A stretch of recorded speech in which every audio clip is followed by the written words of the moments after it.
ኢራን በመካከለኛው ምስራቅ በሚገኙ የአሜሪካ የጦር ሰፈሮች ላይ ያሳካቻቸው ወታደራዊ ድሎች ወይም ደግሞ ተደጋጋሚ የሆኑ ጥቃቶችን መሰንዘር መቻሏ ይታወቃል።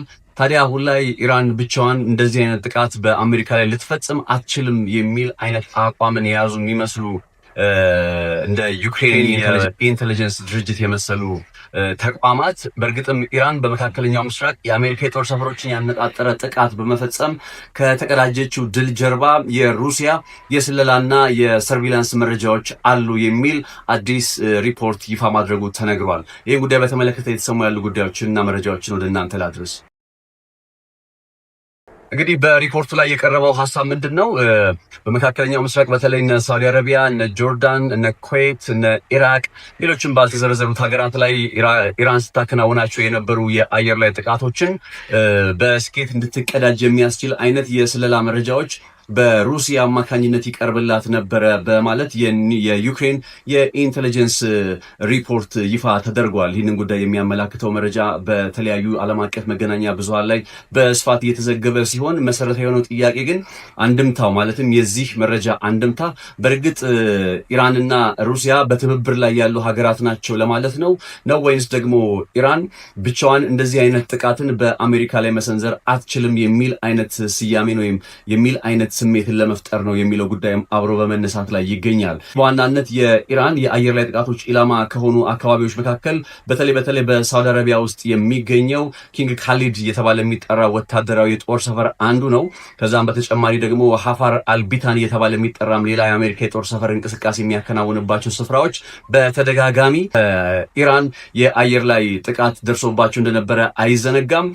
ታዲያ ከማርች 21 እስከ ማርች 31 ባሉት ተከታታይ ቀናት ውስጥ 24 የሚሆኑ የሳተላይት ሰርቬይ መረጃዎችን ሩሲያ ለኢራን ማቀበሏን የሚያመላክት አይነት ዘገባ እየተገለጸ ሲሆን ይህ የዋና የሚባሉት እነዚህ በቀደም ብዬ በነገርኳችሁ ቀናት ውስጥ የተከናወኑ የሳተላይት ሰርቪላንስ መረጃዎች አቅርቦትም በመካከለኛው ምስራቅ በሚገኙ 46 ዋና በተባሉ አካባቢዎች ላይ ትኩረታቸው ተደርጎ ሲከናወኑ እንደነበረ ነው በመገለጽ ላይ የሚገኘው። ታዲያ በእነዚህ ውስጥ ሂደት እንግዲህ ዋና ኢላማ ከሆኑት መካከል የአሜሪካ የጦር ሰፈሮች፣ የነዳጅ ማብለያና ማጣሪያ ጣቢያዎች እንዲሁም አውሮፕላን ማረፊያዎች ጭምር በኢራን የአየር ላይ ጥቃት ኢላማ ሆነው እንዲቀጥሉ አስችለዋል ነው በመባል ላይ ያለው። የአሜሪካ የኢራን ድሮኖችና ባላስቲክ ሚሳኤሎችም እንግዲህ እነዚህ ከሩሲያ አማካኝነት በማርች 21 እንደ አውሮፓውያኑ አቆጣጠር 2026 ላይ ይህንን አይነት መረጃ ኢራናውያኑ ማግኘት ጀምረዋል ከተባለ በኋላ ባሉት ተከታታይ ቀናት ውስጥ ደግሞ የኢራን ድሮን እና ባላስቲክ ሚሳኤሎች እነዚህን ቀደም ብሎ የተገለጹትን አካባቢዎች ያነጣጠሩ ጥቃቶችን በመሰንዘር ከበድ ያለ ጉዳትን በአሜሪካና በአካባቢው ላይ በሚገኙ ሀገራት ላይ ማስከተላቸው አይዘነጋም። ዘ ኢኮኖሚስት ታይምስ እየተባለ የሚጠራው ዓለም አቀፍ መገናኛ ብዙሃን ሩሲያ በእርግጥም ይህንን አይነት የመረጃ ደህንነት አቅርቦትን ለኢራን ታከናውን ነበር በሚለው ጉዳይ ላይ ይዞት በወጣው ሰፋ ያለ ዘገባ ላይ ከሳውዲ አረቢያን ጨምሮ ቱርክ፣ ጆርዳን፣ ኩዌት እና ዩናይትድ አረብ ኤምሬት በተደጋጋሚ ተመሳሳይ ሊባል በሚችል አይነት ፓተርን ጥቃት ተሰንዝሮባቸዋል ብሎ ይፋ ሲያደርግ ከዚህም ባሻገር ደግሞ እንደ ሳውዲ አረቢያ፣ እንደ ኢራቅ፣ እንደ እስራኤል፣ ኳታር፣ ባህሬን ኢቨን በፓሲፊክ ውቅያኖስ ላይ የሚገኘውና ዲያጎ ጋርሻ እየተባለ የሚጠራው የአሜሪካ የጦር ሰፈርም ጭምር ማለት ነው በኢራን ሚሳኤልና ድሮኖች ጥቃት ተሰንዝሮበታል የሚሉ ዜናዎችን ስንሰማ እንደነበር አይዘነጋም። ታዲያ ከነዛ ጥቃቶች ጀርባ የኢራን ማለት የሩሲያ የስለላ መረጃ አቅርቦት ዋነኛው የጀርባ አጥንት ነው እየተባለ የሚገኘው። ግን መካድ የሌለበት ጉዳይ ለምሳሌ ዲያጎ ጋርሻ እየተባለ የሚጠራውን የአሜሪካ የጦር ሰፈር በተመለከተ ኢራን 4000 ኪሎ ሜትሮች የሚምዘገዘግ አይነት ባላስቲክ ሚሳኤል የለኝም እኔ ዲያጎ ጋርሻን አልመታውም ስትል ቀደም ብሎ ቀርቦባት የነበረውን ክስ ማጣጣሏ አይዘነጋም። በአንጻሩ ደግሞ የእስራኤሉ ጠቅላይ ሚኒስትር ቤንያሚን ኔታንያሁ ኢራን በዚህ ሰዓት ላይ እኛም ብቻ ሳይሆን አውሮፓ ድረስ የሚዘረጋና የሚምዘገዘግ የባላስቲክ ሚሳኤል ታጥቃለች። ለዚህ ማሳያ የሚሆነው ደግሞ ዲያጎ ጋርሻ የሚባለውን የአሜሪካ የጦር ሰፈር በፓሲፊክ ውቅያኖስ ላይ የሚገኘው ማለት ነው፣ በህንድ ውቅያኖስ ላይ የሚገኘው ማለት ነው፣ እሱን ያነጣጠረ ጥቃት ሰንዝራለች የሚለውን ጉዳይ እንደ ማሳያ አድርገው አቅርበውት እንደነበረ አይዘነጋም። የጀርመን የውጭ ጉዳይ ሚኒስትር ጆናን ዋይድፖል ቀደም ብሎ በተለያዩ ዓለም አቀፍ መገናኛ ብዙሃን እየቀረበ የነበረውንና ሩሲያ ለኢራን ወታደራዊ የስለላ መረጃዎችን እያቀረበች ነው የሚለውን ጉዳይ በማረጋገጥ በአንድ ጋዜጣዊ መግለጫ ላይ በእርግጥም ኢራን እንደዚህ አይነት ድሎች ማስመዝገብ የቻለችው ከጀርባ ሩሲያን በማድረጓ ነው የሚል አይነት መግለጫን ሰጥተው እንደነበረም ጭምር ይታወሳል። አሁን መሰረታዊ ሆኖ እየቀረበ ያለው ጥያቄ ኢራን እንዴት ይህንን አይነት ብቃት የላትም ወደሚል አይነት ድምዳሜ ላይ ሊያደርስ የሚችል ሩሲያንም ደግሞ በዚህ ጦርነት ላይ ተሳታፊ ነበረች ሊያስብል የሚችል መረጃ ያውም በዩክሬን የስለላ ተቋም አማካኝነት ሊወጣ ይችላል የሚለው ነገር ነው ማለት ነው።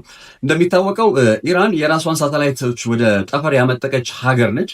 ከቻይና ጋርም ሆነ ከሩሲያ ጋር በመተባበር በጣት የሚቆጠሩ ቢሆንም እንኳን ሳተላይቶችን ወደ ጠፈር አምጥቃለች ከዓመታት በፊት ማለት ነው።